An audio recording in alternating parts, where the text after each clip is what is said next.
as I said, what we hope will come out of this network after 5 years, and we are now in the second year. Building capacity on AMR surveillance, develop One Health digital tools that allow a fast and safe and sensitive diagnostic. And this all will sort of contribute to a improvement maybe of the AMR stewardship. We hope that our AMR stewardship. We hope that our work will have some impact on the policies, because that is the preparation, the education, the generation is the preparation, the education, the generation of new region, of the new leaders of the region. So we hope that we can achieve these goals, and also very important, this ADAPT network is not meant to compete with other networks.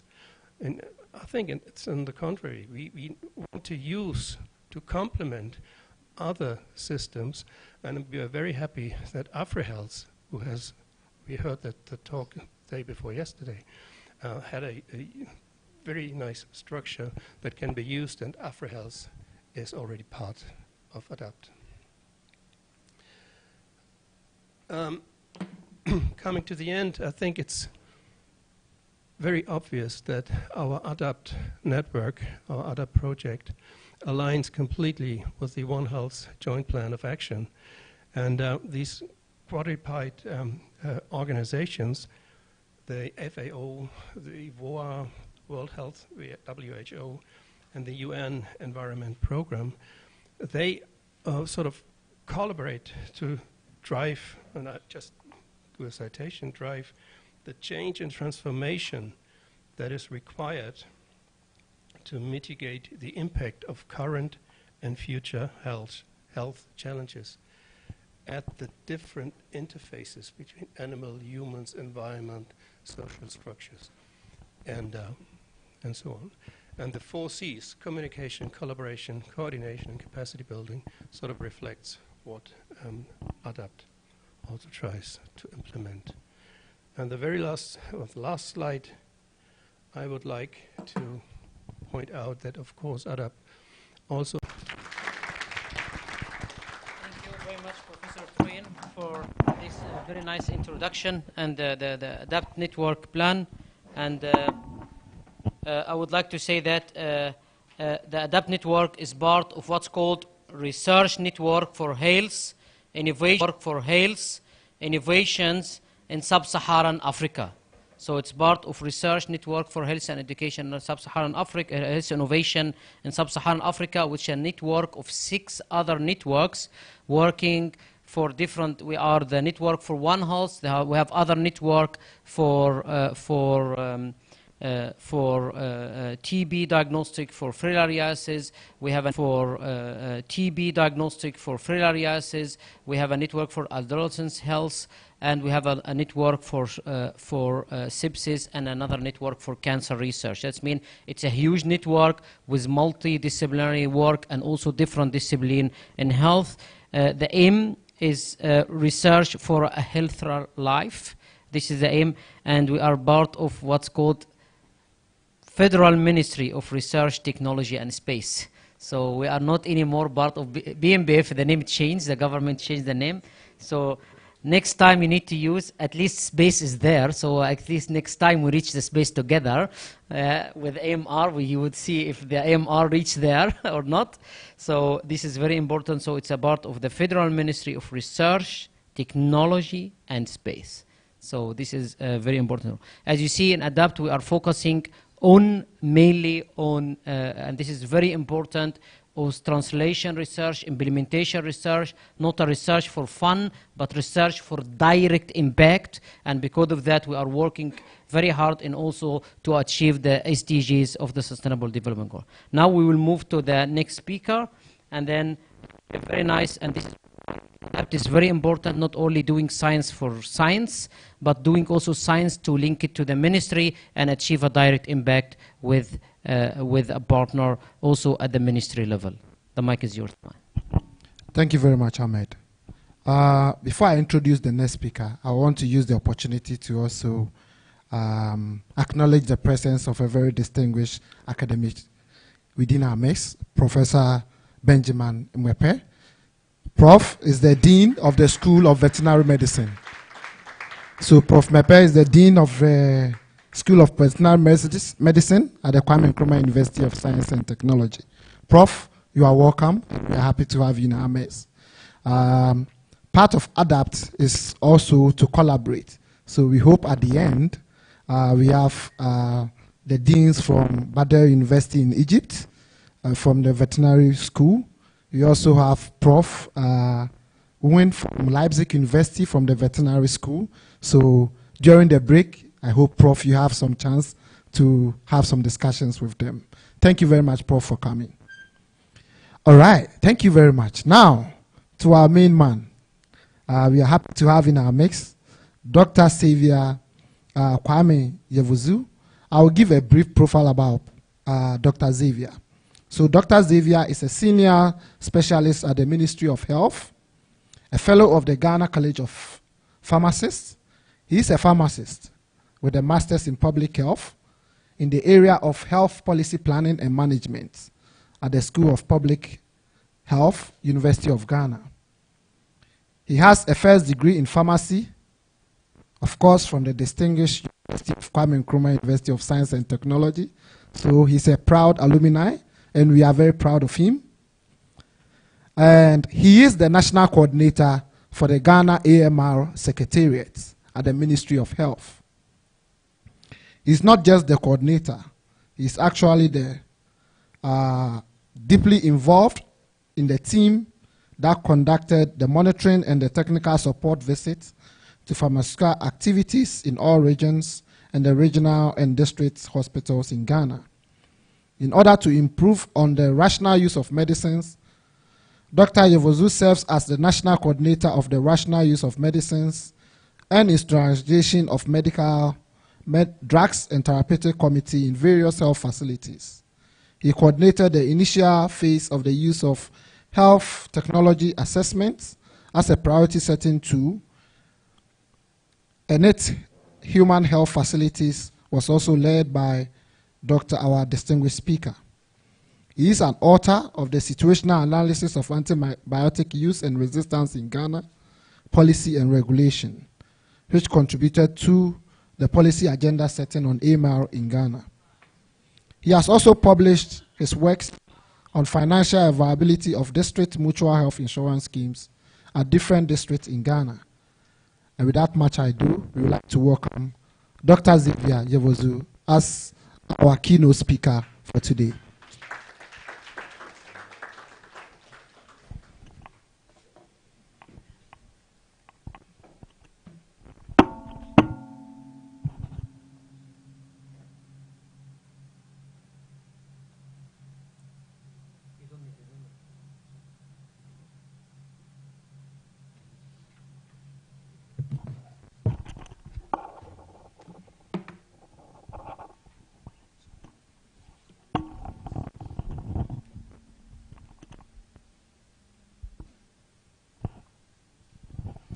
Yes, good morning, ladies and gentlemen. I want to stand on existing protocol, but then I'll mention some few. Provost, thank you. I'm so happy to meet some few professors, senior advocate for the fight for AMR, because our approach is One Health. So veterinary service, yes, Prof, thank you very much. It's a strong pillar when it comes to AMR issues in Ghana.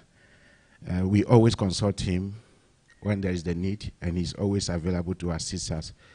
We have Professor Alex Ofori and Richard Phillips, who are members of the National Medicine Selection Committee. Their responsibility is to review existing standard treatment guidelines. So Professor Phillips is on the NTD committee. So recently we reviewed the section on NTDs of the standard treatment guideline, and he was very, very pivotal, advocating for inclusion of certain drugs. The use of moxidectin, we suspended the decision taken, but we didn't have enough evidence.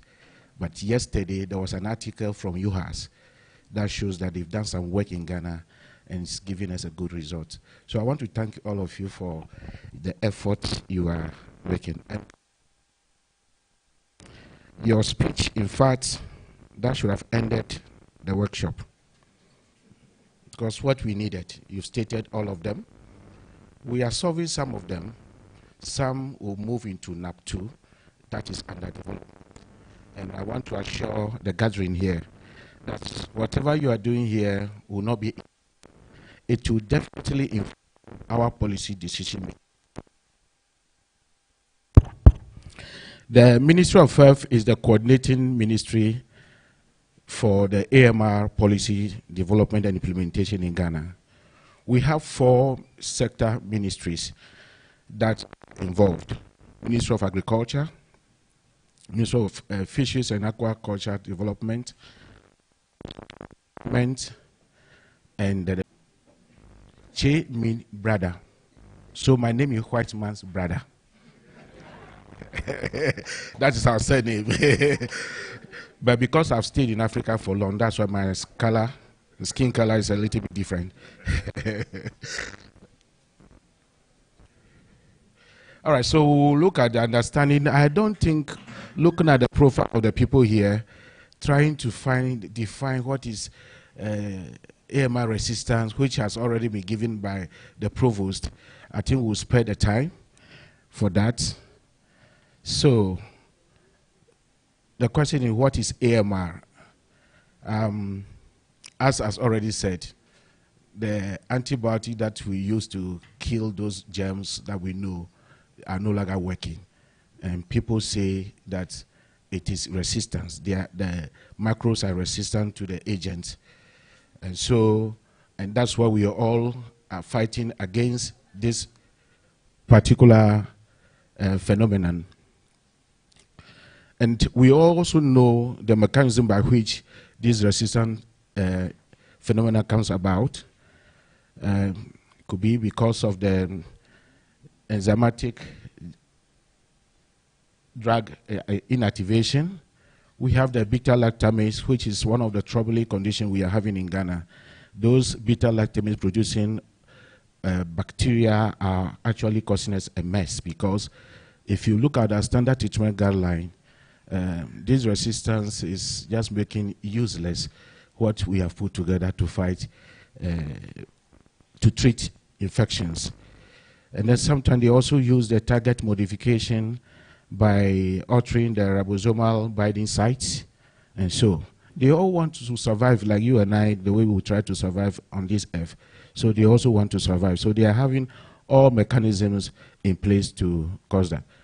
Why should we be interested in AMR? Now, we need to be interested in it because we are observing a lot of treatment failures in our facilities. If you look at the profile they read about me, at least we visit 57, 58 facilities in the country in a year doing monitoring. And so we interact. When you get to the folders, you see people not getting treatment right, and they have to stay on admission for long, and we measure all these things as part of the monitoring. So since I joined the Ministry of Health in 2003, we have been fighting this AMR through the rational use of medicines concept and then institutionalization of drugs and therapeutic committees. And we have, the policy says that we should have a subcommittee of the drugs and therapeutic committee purposely for antimicrobial stewardship. That has been existent long time ago, and we'll be fighting this. We've actually achieved the target, made some achievement. For instance, when I joined the Ministry of Health 2007, my first facility that I visited, when we took the folders, 100 folders, and then did the rational use of medicine indicator monitoring.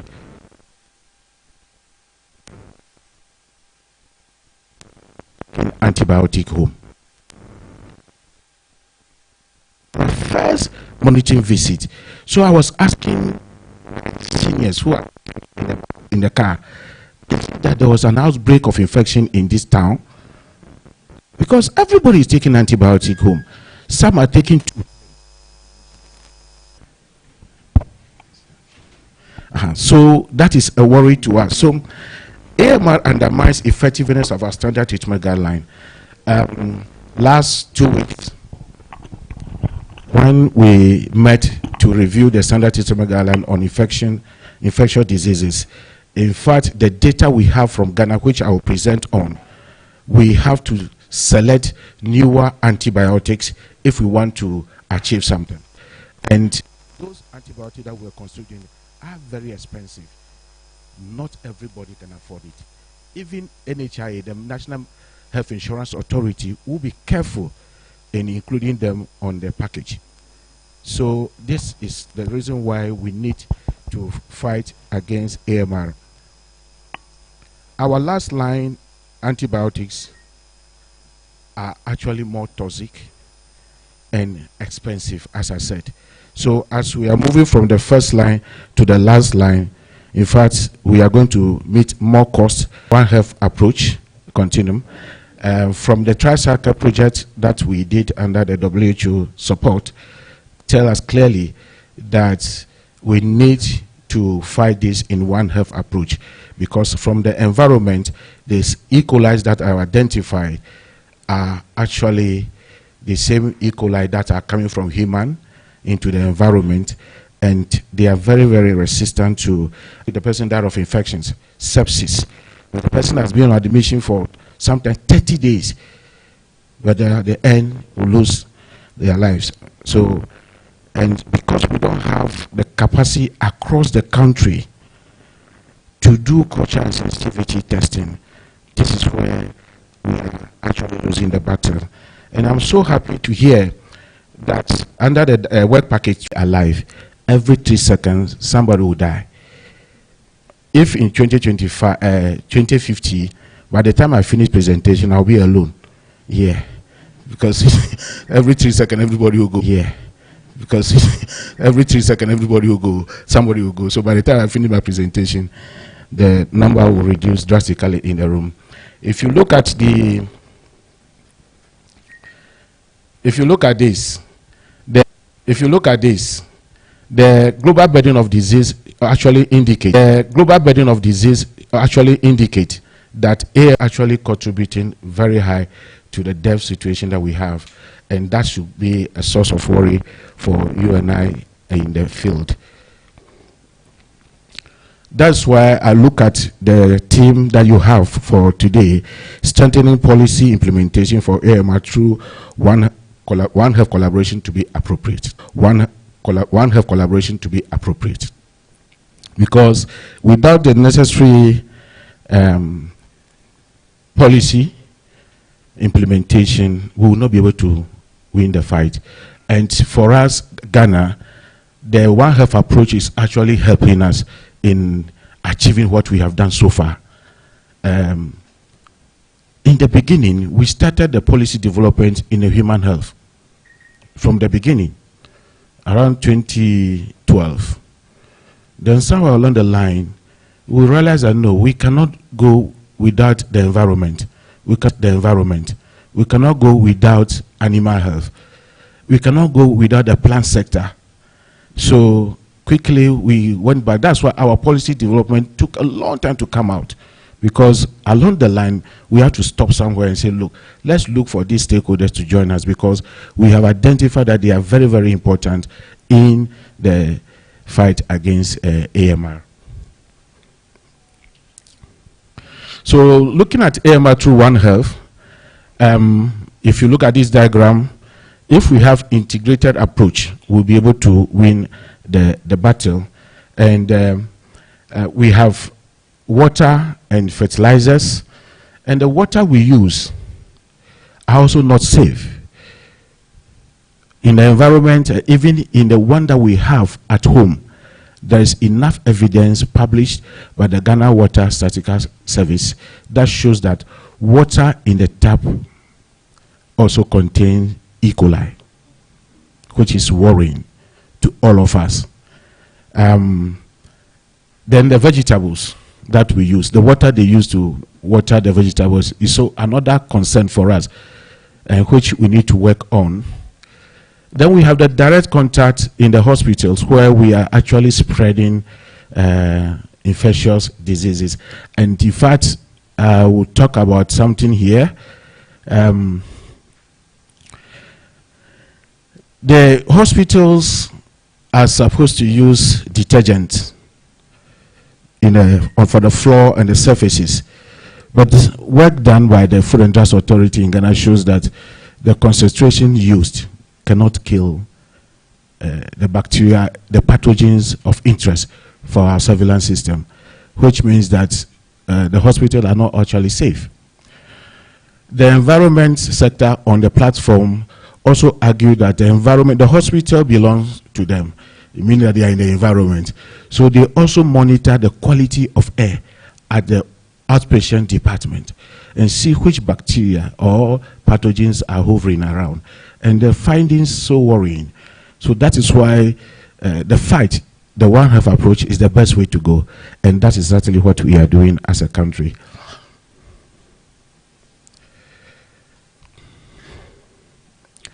The animal sector, we know, they sometimes serve as a reservoir for the resistant bacteria, because from one of the presentation or the speeches shows that 70% of antibiotics are used in animal health, and a lot of them are inappropriately used.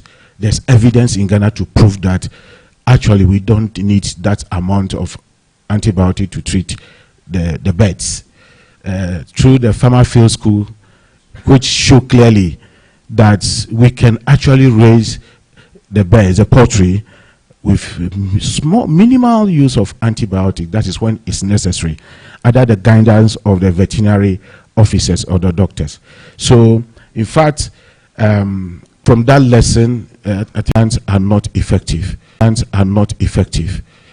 These waters are discharged into the system, to the river bodies that we have.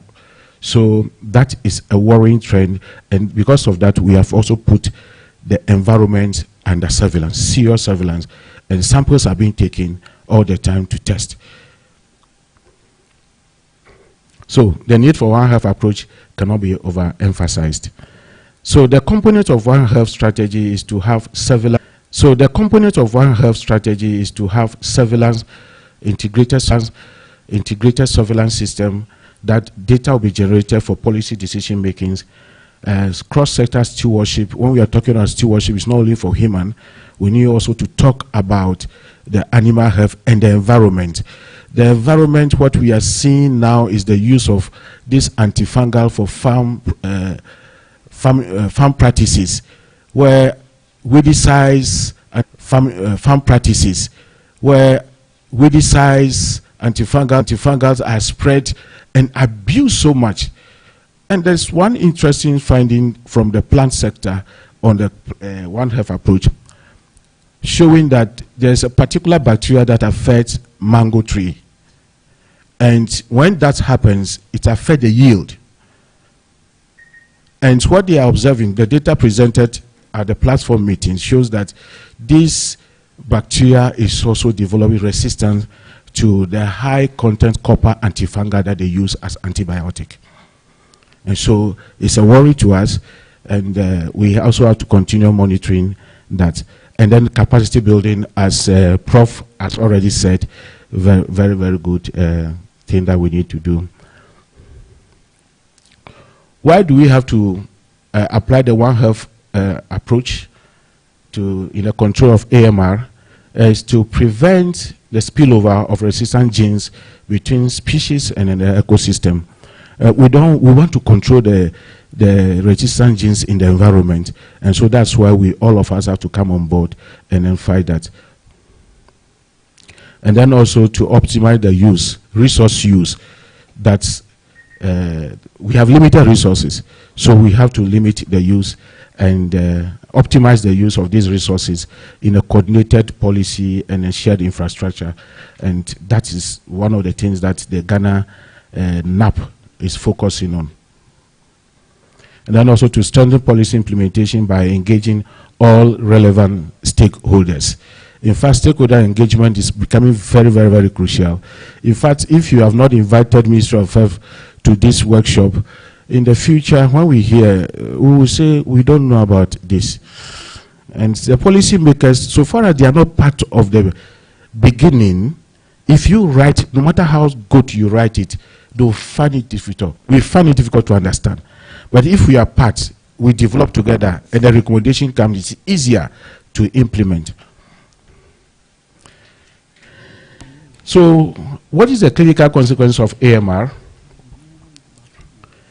It has led to increased morbidity and mortality. I can give you several examples where there's outbreak of infection in a particular hospital or ward that's led to everybody admitted gets the same type of infection, and the workload is increasing. And then the death. I'll tell you one story at the end of my presentation, the personal experience, that you understand this point about mortality issues. There are treatment failures that are observed, and then we have limited options too. From the earlier work done by the ASL, Africa Society for Laboratory Science, under the MAP project, it shows clearly that countries involved, including Ghana, we do not have reserve antibiotics in our hospitals. So that could explain why people who had infections to these multi-drug resistant bacteria, probably sometime they end up leaving the earth. They also lead to longer hospital stays and readmissions, which we observe always in our health systems. And then also the spread of the resistance in the healthcare settings, which you can observe that from time to time, sometimes you go to a particular ward, somebody is diagnosed or having a bilateral pneumonia and coughing in the air, and by the time you realize everybody in that ward is also started coughing, and they stay longer in the hospital. Some make it, some could not make it. And then the vulnerable society are also affected by this. And so the neonate, the elderly, and the immunocompromised patients disproportionately affected. Those who are immunocompromised, when they are infected with the resistant bacteria, they are in for a real game, because we have to pump a lot of antibiotic to be able to get a result. And then surgery. This is one of the problems we are facing now, high antibiotic use in surgery. So even the ICAS project, International Center for Antimicrobial Solutions, Resistant Solutions, is focusing in on that, trying to identify why we are having high antibiotic use in surgery. And that's a project that is currently also ongoing, just like this very important one. So we are saying that without any intervention, AMR-associated death in Africa could quadruple, and by in the next 25 years. So for the health system, what the AMR is causing is that there's poor clinical outcomes, something that we see under the Teach AMS, ECHOD AMS, which we normally have every 2 weeks in Ghana, trying to promote antimicrobial stewardship. When the facilities present, you see this case clearly that they have to select newer antibiotic to be able to get a result. And then it's costing the health in the system so much, the health facilities management to need to spend a lot of money, because people have to stay on admission for long. And then the effect is on the national health insurance too. We don't want our health insurance to collapse, but then when people stay longer, you have to pay, the insurance have to pay a lot. Our cancer therapy, transplant surgery, and the rest are also affected as a result of the AMR. So in Africa, Africa carries the greatest AMR burden of all WHO regions, as we have. And the mortality rate is estimated to be 27.3 deaths per 100,000 people, higher than HIV, tuberculosis, and malaria combined. And the pathogens that are involved are the Strep pneumoniae, Klebsiella pneumoniae, E. coli, and Strep Staphylococcus aureus. And they are the one causing these deaths in Africa, including Ghana. From the GLAS and then the Africa Union initiatives, you realize that 43 of the WHO Africa countries now have enrolled in the GLAS system, which means some form of data is being generated from these countries, 43 out of the 47. And then 12 out of the 15 ECOWAS countries where we are enrolled in the GLAS system. 10 of them have developed their national action plan. But the problem is that data is not flowing, which means that the surveillance system is still a gap we have to work on. From the CDC landmark report, it shows clearly that if we have accelerated One Health collaboration, we can close this gap. And I see this ADAPT work actually going to support us in our One Health approach. To be frank, the One Health approach practice in Ghana is only AMR that is showing the way. So you will see that nationally, when the One Health approach, One Health policy was being implemented, they have to call on the AMR Secretariat to understand how we are using that in the area of AMR to achieve what we are doing.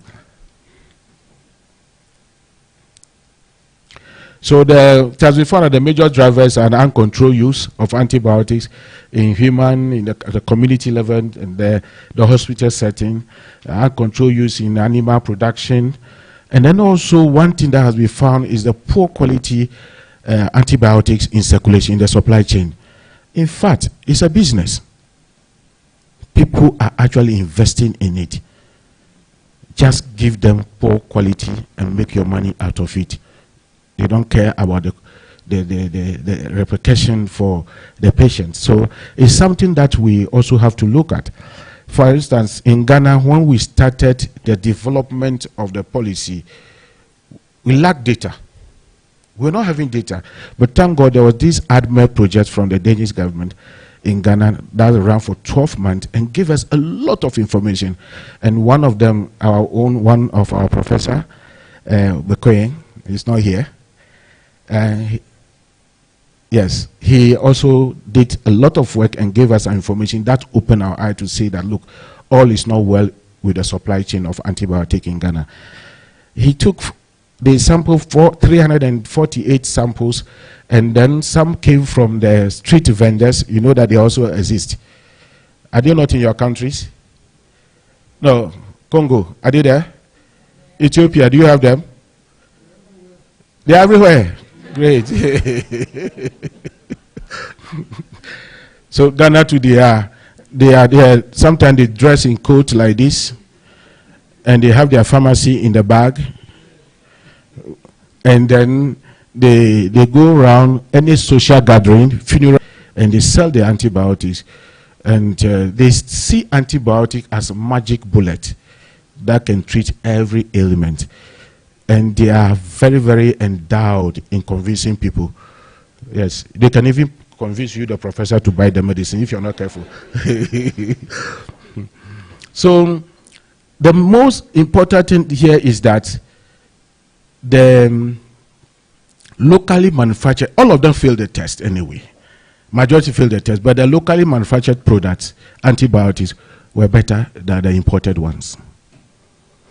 And so in the NAP, in the National Action Plan, we recommended that there must be a vigorous action to promote local manufacturing, because the Food and Drugs Authority is always on them to comply with their good manufacturing practices, because they have a common roadmap for them. From the policy that was done with them to have a common GMP roadmap to be able to improve on the quality of antibiotic in circulation. And so you can see now the government of Ghana, the previous and the current ones, they focus on supporting the local manufacturing of medicines in the country. It's a good agenda. They are giving the VAT exemptions for the raw materials to be imported. And GIZ, the German government, is also supporting that very well. And very soon we'll be self-sufficient in producing some, not all, of the antibiotics. Now, the burden of antimicrobials in Ghana, from the 2019 work that has been done, let's say 5,900 deaths were attributable to AMR, and 25,300 associated with AMR. That is high. Then Ghana has this 169 highest age standardized mortality rate per 100,000 population associated with AMR across the 204 countries. This is high. And then the number of deaths in Ghana is higher than deaths from neglected tropical diseases, malaria, neoplasm, maternal and neonatal disorders, HIV, sexually transmitted disease, and diabetes and kidney diseases. That should tell us the onslaught of AMR is high. If you look at this graph, you realize that AMR is playing a key role in contributing to the causes of death in 2019. So we asked ourselves which pathogens are responsible for these deaths, and the data shows that Klebsiella pneumoniae is the highest contributor to deaths, AMR death in Ghana. 4,600 deaths in Ghana, 2019. Strep pneumoniae, Staph aureus, E. coli, and Pseudomonas. So because of this is part of the list of pathogens under surveillance for Ghana integrated AMR surveillance. So we are monitoring, and this is also in line with the WHO GLASS pathogens for monitoring. And what are the diseases that these bacteria are fond of causing? We have the lower respiratory tract infections. If you look at our morbidity when it comes to infections, you realize that respiratory disorder infections is one of the highest morbidity after malaria. So, and these are the bacteria that evolve. This information is very crucial for us in selecting appropriate antibiotic for the treatment of infections. And then bloodstream infections and the peritoneal and intra-abdominal infections are also caused by these pathogens. So we put them, as I said, under surveillance. So we have been reporting to GLASS, the WHO GLASS system. And so far, we have submitted, we are focusing on only bloodstream infection for now. Ghana, we are working on only bloodstream infections.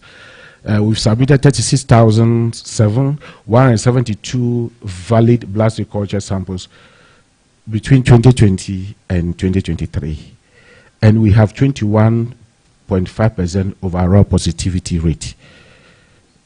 Now, let's look at some key findings from our surveillance system that you can think about.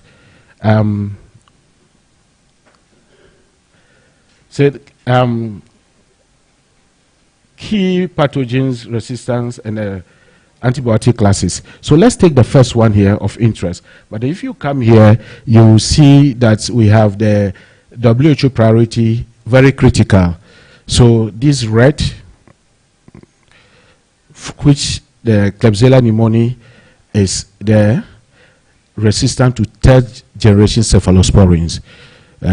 Our most common third generation cephalosporin is the ceftriaxone that we use, and that is the first line treatment in our standard treatment guideline for these infections. Look at the resistant patterns. 70, is it 4? 77% Klebsiella resistant to ceftriaxone or third generation cephalosporin. So if you are the decision maker, you have this data, will you recommend ceftriaxone to be used continuously in our hospital to treat this type of infections? Because all other researches done, which are not part of the surveillance system, show this. A lot of work has been done at Kofonochi Teaching Hospital. They show about 82%. So, and then from the ECHO Teach EMS presentations, you will see these high percentages being showcased. So it is becoming clear for us now to think about introducing another antibiotic to replace these third-generation cephalosporins. Because most often we have to change the treatment for them. So it's an issue for us. E. coli is also another stubborn one. Yes. So these are the things. So for now,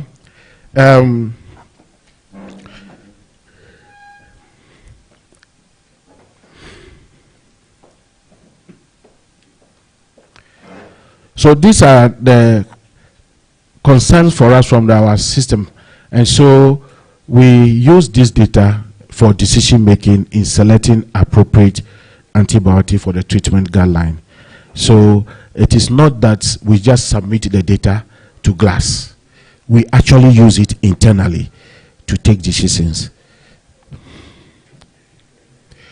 Then we also look at monitoring of consumptions, because you and I agree that antimicrobial use, abuse, overuse, or underutilization also contribute to resistant development. So we have to put consumption data also under surveillance. So we look at 2003 import.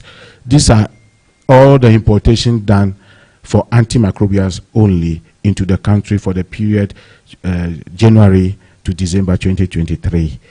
And what we have seen that probably is good news, I would say, is that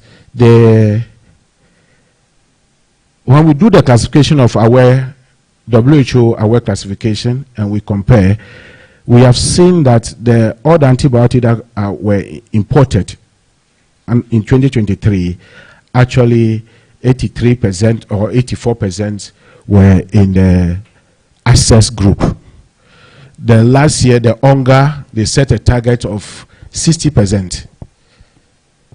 They set a target of 60%. So from the data we analyze, it means that what we imported and actually consumed in Ghana, we have 83.9% to be the access group. And that is good news, meaning that the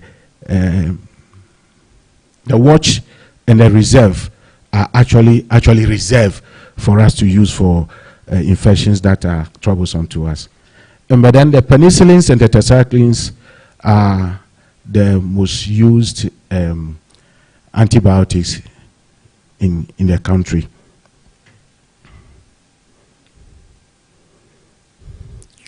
So the economic impact, in fact, a lot of studies have been done on the economic, because we'll be looking for data to appeal to the policymakers, Ministry of Finance, why they should give us more budgetary allocation to fight this. So they will need the AMR impact on the economy to be able to raise the alarm. And so a lot of work has been done. As I said, at the patient level, they stay longer at the hospital.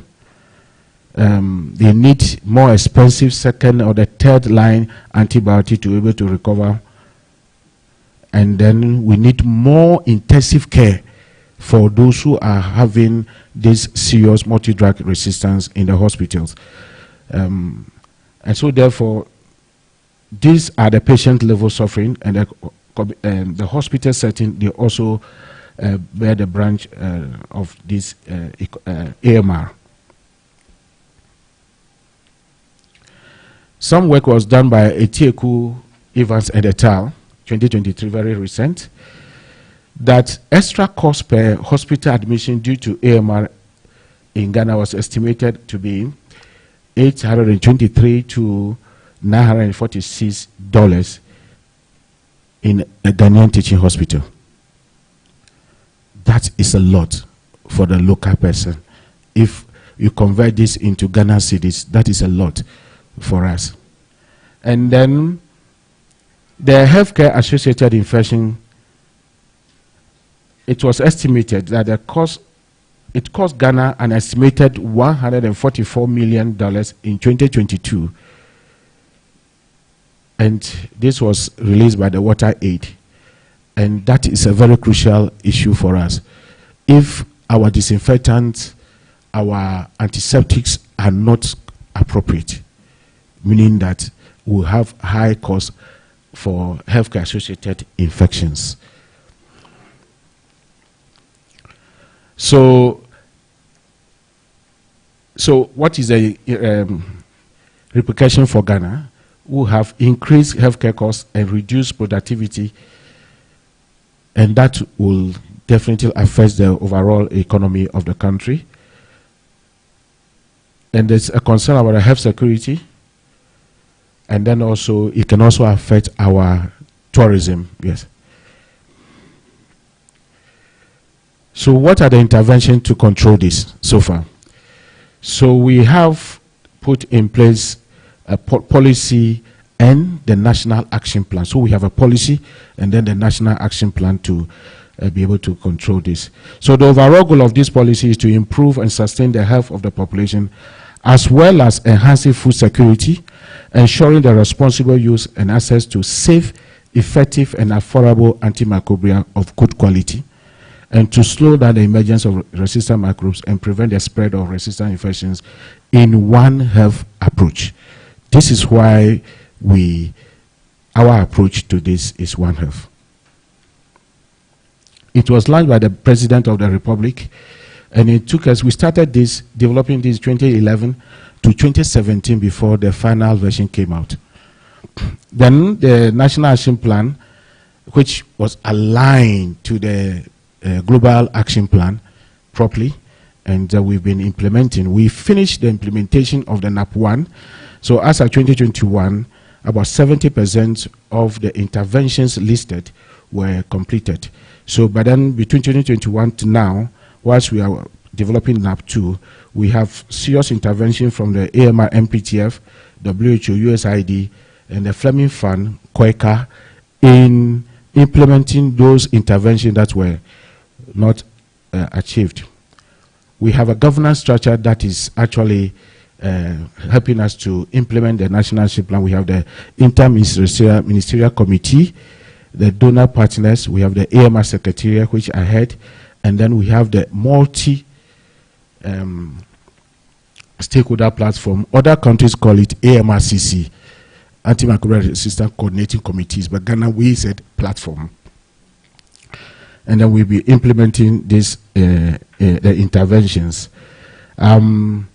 We also have a surveillance system for AMR. It's part of the strategic objectives too. And so we have that in place to monitor the resistant pattern to these pathogens. And this is the structure of our surveillance system that we have. That is what we are implementing now. So we have the human health, animal health, fisheries sector, and the environment. They all have their national reference labs, so the AMR data flow to the national reference lab for validation, and it is shared with the AMR Data Collation Center at the Ministry of Health and is analyzed. And then we have the platform for sharing. We share with the WHO GLASS system, and then also we have rooms to share maybe in the future. Last week, the Africa CDC boss was in Ghana, and they share an agreement with the Minister for Health to share AMR data, health data, including AMR data. So they will also be added to this. And so we have, this is a typical setting, and the Fleming Fund actually supported us in having some of the equipment that we are using. And the black culture isolate, the resistant pattern that we see, just like the first one that I showed to you, Klebsiella, E. coli, and the rest are a worry to us. What our hope is showing now is that amikacin, gentamicin, probably they are actually doing the trick for us. Then for urine, the urine one, this is one of the, so the 5-year data that was analyzed, very big sample, from the private sector show us clearly that E. coli is the pathogen that need to be monitored in this. And so if you look at the publications, the same way E. coli is resistant to our first-line drug for urinary tract infection, that's ciprofloxacin, and then for the pregnant women, the ceftriaxone is actually losing the battle. So for us, let me just show you one thing. We also monitoring for the environment, the quality of water in the environment, the well water, that shows that 100% of the well water surveyed in the 23 towns, districts in Greater Accra alone, all of them were contaminated with E. coli, and that is a serious issue.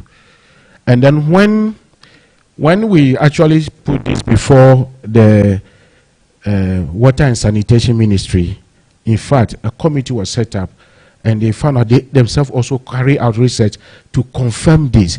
So there is a project trying to change old water pipes in Accra, because they realized that those areas where the pipes are old, they are actually having more of that. Then there's another research work done by Kweku, the vegetables, and then also they also show that the water they use to irrigate the vegetables also contain high level of E. coli, especially the pipe-borne water. That one contains a high level. So what we need to do is to have more evidence to inform policy decision making, and then cost-effective innovations are needed. For instance, the work that you are doing now, trying to give us point-of-care diagnostic. In fact, I want to suggest something. I'm almost ending. These are my last slides. I'm ending. Is that after your workshop, can we have some policy brief? Then your team, Doc, you can come. We're going to have interministerial committee meeting soon, so you can give us 5 minutes presentation with your policy brief and the work you have done so far in this point of care. It will help. It means that your project is known by the sector ministers, so that this investment you are doing is not only limited to Kumasi, but the nation will know about it. So if you are interested, when we are doing, I'll give you 5 minutes free to come and do your presentation.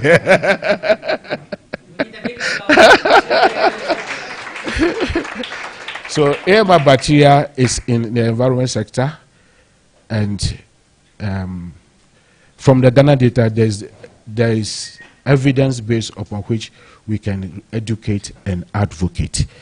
Because of the findings from the environment, during our awareness creation, we have tailored our messages that you need to wash your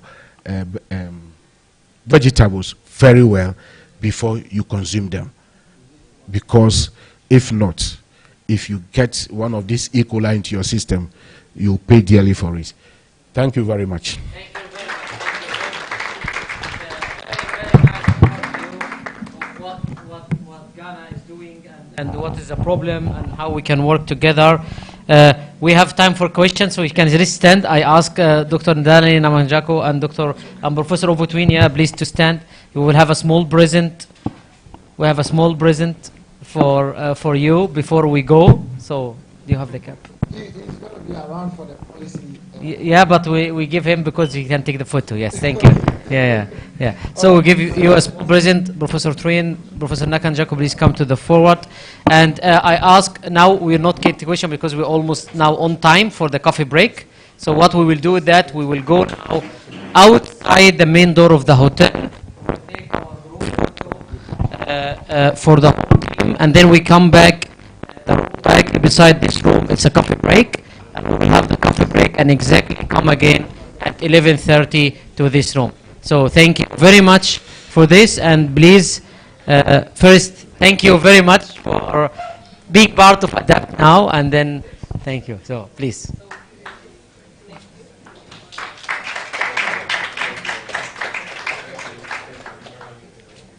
Thank you very much. So now everybody Okay, move 1 forward. minute. Yes. 1 minute. Thank you very much. So we are ready to go for a quick break. But before we do that, I would like to acknowledge the presence of a very important person in our midst. He's the Director of Health Services of the Kumasi Metropolis, Dr. Akusia Jima Omarisasu. Please. So all the health activities within this metropolis is under her control. So once she's here, we are in safe hands. Thank you, Doc, for coming. So thank you very much. And now let us go outside, completely outside the hotel, the main door. We will take our group picture. The faster you move, the faster you return to the break. Yeah, if you take too much time, you take too